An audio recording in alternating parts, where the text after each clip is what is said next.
Halo teman-teman, jumpa lagi bersama Asiri, alur singkat cerita film. Bagi kalian yang sedang bingung mencari film, kami akan sajikan alur cerita film apa saja yang membuat kalian semakin tegang dan bergairah. Film yang akan dibahas kali ini berjudul Laundromat yang dirilis pada tahun 2019. Film ini terinspirasi dari skandal Panama Papers, yaitu skandal penipuan, pencucian uang, dan pengelabuan pajak yang terhubung dengan firma hukum Panama Mossack Fonseca dan menyeret nama pesohor dunia. Daripada membuat kalian semakin penasaran, langsung saja ke alur ceritanya.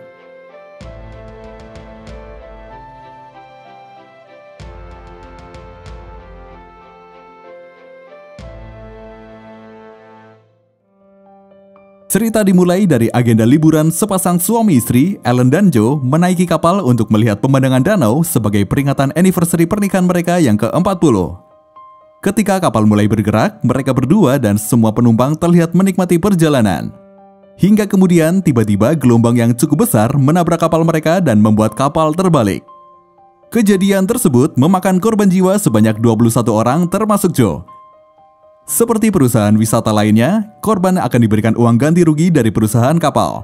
Pengacara Ellen bilang mungkin penawaran ganti ruginya berkisar $5 juta.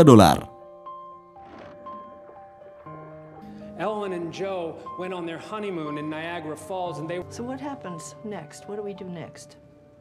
Well... Gwen Musgrave says that she can still feel Bucky Mc... But I'm expecting a settlement offer in the mid-7 figures.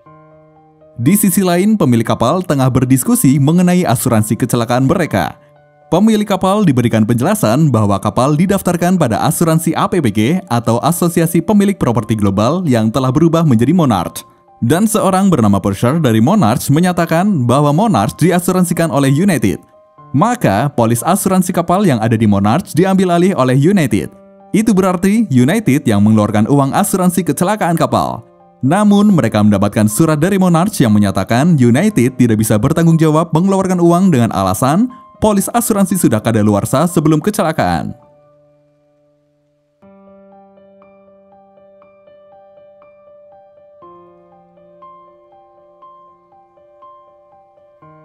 Kemudian di Nevis Hindian Barat, Irvin, direktur asuransi Monarch, tengah sibuk mengurus berkas yang harus dikirim ke firma hukum Mossack Fonseca. Sekretarisnya memberitahu kalau Purser menelpon dari Houston mengatakan ada masalah dengan urusan Monarch atau United Reasuransi. Irvin bertanya masalah apa yang dimaksud. Sekretarisnya menjawab mengenai kapal tenggelam di New York. 21 orang tewas dan Purser meminta arahan. Adapun pesan suara yang Irvin dapat dari seseorang yang juga ingin mengklaim asuransi. Beberapa hari kemudian, pemilik kapal diberitahu bahwa Purser sedang diinvestigasi oleh semacam badan pengawas profesional di Texas dan Purser dilarang memasarkan asuransi lagi. Tidak hanya pemilik kapal, ada pusat kebugaran dan panti breda yang juga sedang mengajukan klaim. Berniat hanya ingin menghemat, karena asuransi di Monarch tergolong murah, justru kini mereka mungkin harus memohon dan mencoba bersepakat dengan keluarga korban. Agar tidak terlarut dalam kesedihan, Ellen mengajak anak dan cucunya pergi ke apartemen yang baru akan dia beli. Apartemen tersebut menyajikan pemandangan indah dan tempat di mana dia dan Joe pertama kali bertemu. Sambil menunjuk tempat tersebut, Ellen menceritakan pada anak cucunya bagaimana dia bertemu dan akhirnya bersama dengan Joe. Tak lama kemudian, Hannah, maklar apartemen, datang menghampiri Ellen. Hannah memberitahu kalau unit tersebut sudah terjual dan bukan pada Ellen. Dia bilang seorang dari Rusia telah membayar dengan harga 2 kali lipat dari penawaran secara cash.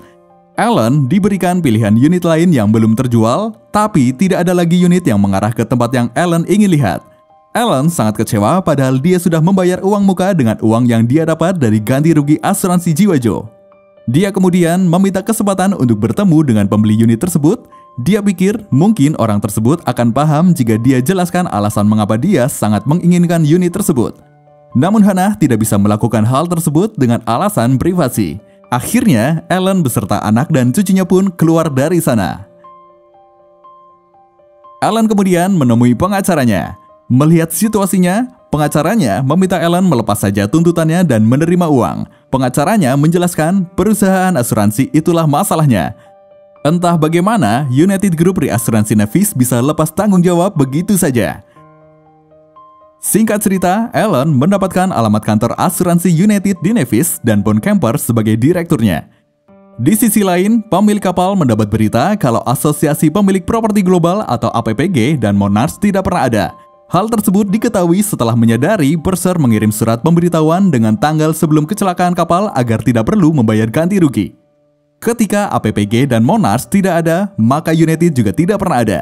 Itu adalah penipuan dari Houston, Hindia Barat, Panama, lalu bank yang perusahaannya entah di mana. Meskipun begitu, seorang bernama Boncamper benar-benar ada dan sedang dalam pencarian.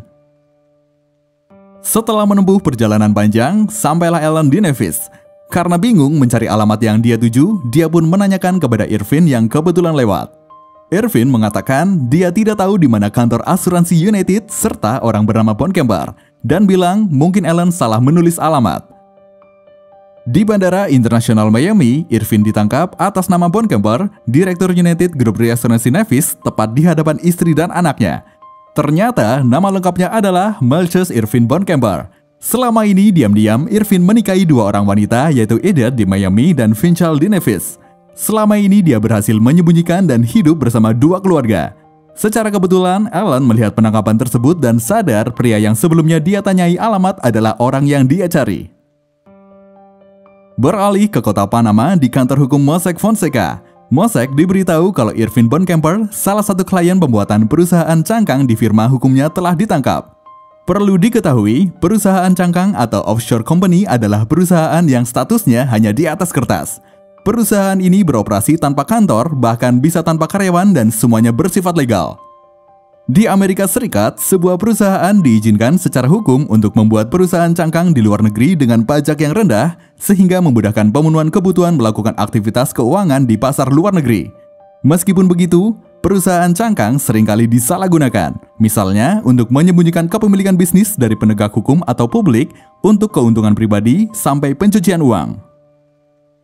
Setelah mendengar Irvin Boncamper ditangkap, Mossack bertanya seberapa dekat firma hukumnya dengan Irvin Boncamper. Dia pun diberitahu kalau Irvin Boncamper adalah direktur dari 46 perusahaan yang terhubung pada firma hukum Mossack Fonseca. Di saat Mossack tengah memikirkan langkah yang harus dia lakukan untuk mengatasi masalah tersebut, di sisi lain Alan menceritakan apa yang dia temukan kepada pengacaranya. Dia memberitahu kalau yang membeli unit apartemen yang dia inginkan adalah sebuah perusahaan bernama PT New Century Panama. Setelah Alan mencari tahu, PT New Century Panama memiliki direktur yang sama dengan Trust, yaitu Mia Beltran. Dan diketahui, Mia Beltran telah menjadi direktur di banyak perusahaan yang terdaftar di firma hukum Mossack Fonseca. Alan pergi ke kantor media agar berita tentang hal tersebut dimuat. Dia memberitahu bahwa selain membentuk perusahaan cangkang, firma hukum Mossack Fonseca juga menjual perusahaan cangkang tersebut. Pihak media masih belum paham apa maksud Alan.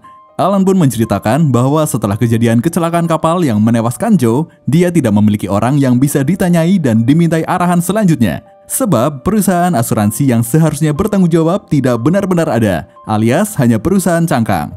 Namun pihak media menolaknya karena mereka lebih fokus ke berita lokal. Kemudian, Mossack mendapat berita tentang tewasnya Mia Beltran akibat tersetrum kabel listrik jalan yang terputus. Mia Beltran diketahui menjadi direktur di 25.000 perusahaan. Maka dari itu, Mossack harus segera mengubah nama direktur untuk ribuan perusahaan tersebut. We need 25,000 forms changing. Di lain hari, Alan menelpon firma hukum Mossack Fonseca, tapi sayangnya baik Mossack ataupun Fonseca tidak bisa menerima telepon karena rapat. Ketika Alan sedang menitip pesan, tiba-tiba telepon diputus karena Elena, petugas yang mengangkat telepon, mendapat kabar dirinya naik jabatan. Suatu hari, Mossack diberitahu kalau pemerintah Costa Rica meminta salah satu rumah milik kliennya untuk digunakan oleh tim Olimpiade. Kabarnya, pemiliknya adalah orang Meksiko yang sedang dipenjara. Mendengar itu, Mossack langsung menolaknya. Dia takut orang tersebut menghampirinya ketika bebas karena mengizinkan rumahnya digunakan pemerintah. Faktanya, tidak sedikit orang-orang yang dibuatkan perusahaan oleh firma hukumnya adalah seorang kriminal.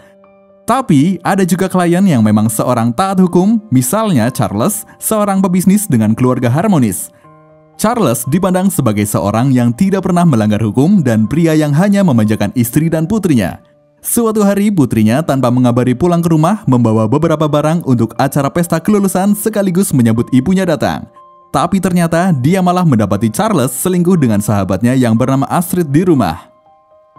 Charles mencoba membuat kesepakatan dengan putrinya agar tak memberitahu istrinya.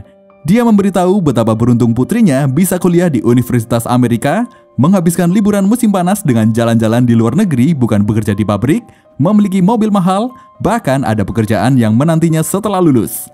Itu adalah kehidupan sempurna yang Charles buat untuk putrinya. Charles mau memberikan uang berapapun asalkan putrinya tidak buka mulut dan dia bisa tetap bersama Astrid. Dia bahkan memberitahu kalau dia akan membelikan apartemen di New York untuk Astrid. Ketika pengacara keluarga mereka datang, barulah dimulai negosiasi antara Charles dan putrinya. Setelah diskusi cukup panjang, akhirnya kesepakatan berakhir pada pemberian saham perusahaan senilai $20 juta untuk putrinya. There's a bank account at HSBC in Geneva. It's probably a board of directors or something. Look, my degree is in ethnic identity. That entitle the holder of that paper, you would own it. That's simple. Just don't lose them. Put them someplace safe. Singkat cerita, sampailah istri Charles di rumah. Dia pikir putrinya dan Astrid yang dia tahu bersahabat tengah bertengkar, sehingga tanpa sepengetahuan putrinya, dia mengundang Astrid datang ke pesta. Dia juga membelikan gaun apapun yang Astrid suka untuk digunakan ke pesta dan memberinya mobil jemputan. Pertengkaran pun tak terhindarkan ketika putri Charles melihat Astrid tanpa tahu mau datang ke pesta. Setelah didesak untuk mengakui, Astrid mengakui perselingkuhannya dengan Charles di hadapan istri Charles. Setelah hubungan keluarga Charles berakhir, putri dan istrinya mendatangi Mossack untuk mengkonfirmasi kepemilikan saham perusahaan yang Charles berikan. Alangkah terkejutnya mereka ketika mengetahui nilai sahamnya telah turun menjadi kurang dari $37. Putri Charles memang pemilik saham terbesar, namun perusahaan tersebut dikendalikan oleh perusahaan pelaksana amanat bernama Jetstream Trust di Siprus. Artinya, perusahaan tersebut diurus oleh Jetstream bersama sejumlah perusahaan lain sehingga pemilik saham tertinggi tidak memiliki kendali penuh atas perusahaan. Diam-diam, Ellen masih terus menyelidiki sendiri mengenai kasus perusahaan cangkang. Dia mengetahui kasus perusahaan cangkang juga telah sampai di Tiongkok. Tidak hanya kriminal, politikus juga diketahui terlibat dalam suap, korupsi, pencucian uang yang semuanya melibatkan uang berjuta-juta dolar. Semuanya disembunyikan lewat perusahaan cangkang bernama Russell Properties. Lewat seorang bernama Maywood, oknum-oknum tak bertanggung jawab membuat perusahaan cangkang untuk kepentingan pribadi. Salah satunya adalah politikus bernama Gu Kailai. Dia menerima suap dari perusahaan plastik dan ingin mencuci uang tersebut menjadi perusahaan cangkang lewat Maywood. Maywood meminta harga $200 juta untuk biaya membuatkan perusahaan cangkang baru di Kepulauan Virgin sesuai yang diinginkan. Kesepakatan pun sudah terbentuk. Gu Kailai meminta Maywood menceraikan istrinya untuk bukti bahwa dia bisa dipercaya. Maywood tidak mau dan meminta Gu Kailai percaya saja padanya. Tak lama setelah Gu Kailai dan asistennya keluar, Maywood mengalami gejala keracunan. Ternyata minuman yang dia minum saat bersama Gu Kailai sudah dicampur dengan obat. Maywood pun tewas. Gu Kailai dan asistennya masuk kembali dan men-setting TKP menjadi seakan seperti kasus bunuh diri.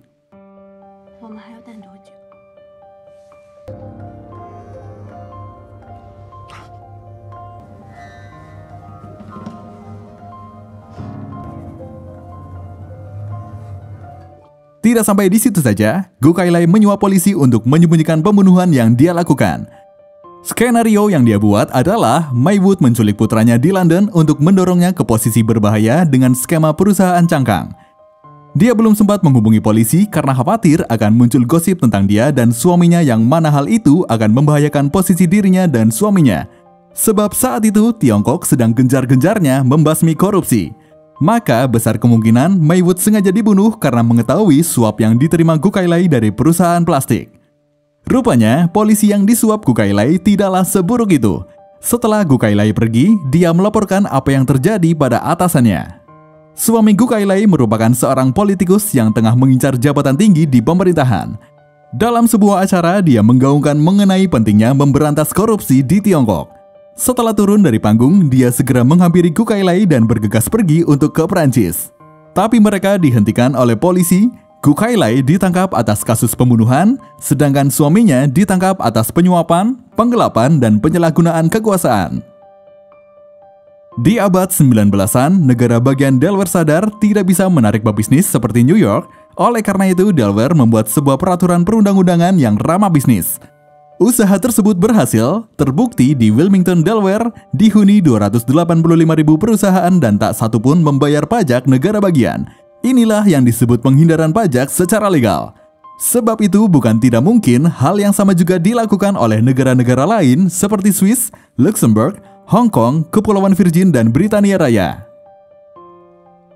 Pada April tahun 2016, dunia dikejutkan dengan berita kebocoran data dari firma hukum Mossack Fonseca, di mana jutaan data perusahaan cangkang yang sebagian besar digunakan untuk pencucian uang terbongkar. Berbagai nama-nama tersohor dunia dan bank terseret dalam jutaan data tersebut. Presiden Amerika saat itu memberi komentar, tindakan mereka tak melanggar hukum, tapi rancangan hukumnya bercelah sehingga jika punya banyak pengacara dan akuntan, mereka bisa lepas tanggung jawab. Munculnya berita tentang hal tersebut membuat Elon merasa senang. Tak lama setelah berita itu booming, Perdana Menteri Islandia mundur karena namanya disebut di data yang bocor. Perdana Menteri Pakistan, Nawaz Sharif juga dikabarkan mengundurkan diri. Tak hanya David Cameron, ayah dari mantan Perdana Menteri Inggris juga ikut terlibat. Orang media pertama yang mendapat bocoran data tersebut mengaku menerima pesan dari seseorang bernama John Doe saat tengah malam. Kantor firma hukum Mossack Fonseca setelah melakukan investigasi mengira server surel perusahaan telah diakses tanpa izin. Mereka juga tengah mencari tahu sejauh mana sistem perusahaan diretas oleh pihak tak berwenang. Hal yang bisa mereka sampaikan pada klien mereka hanya permohonan maaf atas ketidaknyamanan yang ditimbulkan. Skandal besar tersebut membuat Mossack dan Fonseca terpaksa menutup beberapa cabang perusahaan. Lebih buruk lagi, Kepulauan Virgin meminta denda sebesar $450.000. Di saat yang sama, kasus penyuapan yang dilakukan perusahaan konstruksi Brasil kepada pejabat di seluruh dunia senilai lebih dari $3 miliar demi memenangkan kontrak besar juga terkuak, dan puluhan perusahaan cangkang milik perusahaan konstruksi Brasil tersebut diketahui dibuat oleh firma hukum Mossack Fonseca. Mossack mengaku dia hanya menjual perusahaan tersebut lewat perantara dan dia tidak tahu penggunaan uangnya. Kemudian, polisi memberitahu bahwa Europol menyebutkan sekitar 3.500 orang pemilik perusahaan buatan firma hukum Mossack Fonseca terkait dengan terduga kriminal. Sebenarnya sempat dijelaskan juga di tengah film kalau Mossack dan Fonseca tidak pernah peduli siapa klien mereka karena tujuan mereka hanya mendapatkan keuntungan dari membuatkan perusahaan cangkang yang sifatnya legal. Sampai akhir ketika Mossack dan Fonseca dijatuhi hukuman penjara selama 3 bulan, belum diketahui siapa identitas asli John Doe. Mereka mengira mungkin ada orang yang tidak suka pada kesuksesan mereka atau ada utusan kaum sengsara yang tak sabar memiliki bumi. Apa yang dilakukan John Doe adalah murni dari sudut pandang pribadinya, bukan karena suruhan siapapun. Dia menghimbau Komisi Eropa, Parlemen Inggris, Kongres Amerika Serikat, dan semua negara untuk mengakhiri korupsi besar-besaran yang merajalela. Ternyata seorang bernama John Doe adalah Elena, pegawai di firma hukum Mossack Fonseca. Di tahun 2018, diketahui 60 perusahaan terbesar di Amerika Serikat tidak membayar pajak pendapatan senilai $79 miliar.